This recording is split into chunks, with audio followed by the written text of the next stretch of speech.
এই মুহূর্তে চলুন সবাই মিলে গোল্ড দেখি, গোল্ড মার্কেটে কোনো ট্রেড করার সুযোগ আছে কিনা।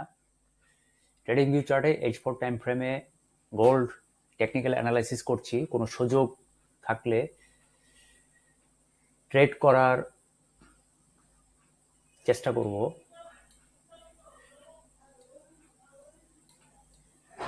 এখানে আজকে সারাদিনই, সকাল থেকে সারাদিনই মার্কেট প্রচুর পরিমাণ বেয়ারিশ মোমেন্টাম করছে, অর্থাৎ ট্রেডাররা প্রচুর পরিমাণ সেল এন্ট্রি করতে করতে একেবারে গতকালকে থেকে আজকে সকাল পর্যন্ত, এই পর্যন্ত সন্ধ্যা পর্যন্ত প্রচুর পরিমাণ সেল এন্ট্রি হয়েছে। ফলে মার্কেটে সারাদিনই একটা হিউজ বেয়ারিশ মোমেন্টাম দেখেছি। কিছুক্ষণ আগে থেকে ট্রেডাররা এখান থেকে বাই এন্ট্রি শুরু করেছে, ফলে বেশ খানিকটা বুলিশ মোমেন্টাম দেখছি। গত রানিং ক্যান্ডেলটি এবং বর্তমান ক্যান্ডেলটিতে ট্রেডাররা বাই এন্ট্রি করছে, বুলিশ মোমেন্টাম হচ্ছে। এই মুহূর্তে অনেক ট্রেডার বাই এন্ট্রি করে বসবেন। হয়তো অনেকেই মনে করবেন যে এখান থেকে প্রাইস আরো বুলিশ হতে পারে, অর্থাৎ ট্রেডাররা আরো বেশি বাই এন্ট্রি করতে পারে, আরো বেশি মার্কেট প্রাইস বাড়তে পারে। ফলে এখানে অনেকেই বাই এন্ট্রি করবেন। আমি আমার ব্যক্তিগত স্ট্র্যাটেজি অনুসারে এখানে একটি রেজিস্ট্যান্স জোন দেখছি। এই রেজিস্ট্যান্স জোন যদি ক্লিয়ারলি সে ফুল বডি ক্যান্ডেল দিয়ে ব্রেকআপ করে, তাহলে উপরের যে রেজিস্ট্যান্স জোন আছে এখানে চলে যাবে। আর যদি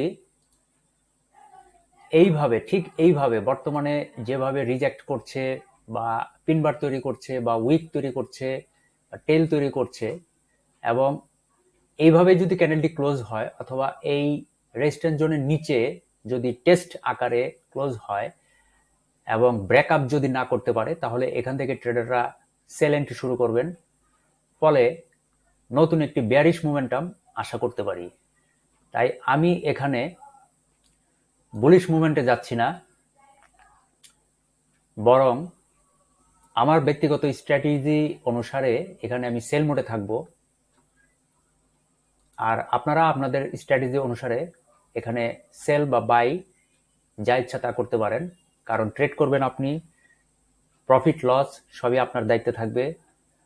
তাই বুঝে শুনে অ্যানালাইসিস যাচাই বাছাই করে তারপর ট্রেডে এন্ট্রি করবেন, কারণ আমরা কেউই চাই না কারো লস হোক। সবাই আমরা 2 টাকা প্রফিটের জন্যই চেষ্টা করি। তাই সবসময় অ্যানালাইসিস দেখবেন, যাচাই বাছাই করবেন, নিশ্চিত হবেন, ঠান্ডা মাথায় আস্তে ধীরে সিদ্ধান্ত নিয়ে তারপরে ট্রেড করার চেষ্টা করবেন।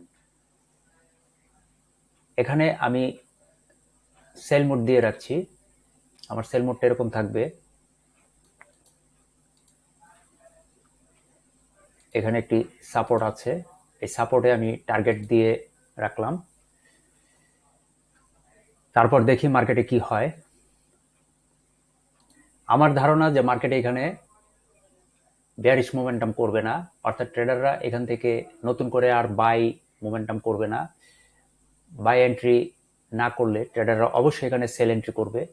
ফলে নতুন একটি বেয়ারিশ কন্টিনিউশন দেখতে পারবো, সেটাই আশা করছি, এবং সেই মোতাবেক এখানে সেল মুডেই বসে আছি। দেখতে থাকুন আর যাচাই বাছাই করতে থাকুন, এবং পরবর্তী অ্যানালাইসিসের জন্য নোটিফিকেশন অন করে রাখতে পারেন। ধন্যবাদ।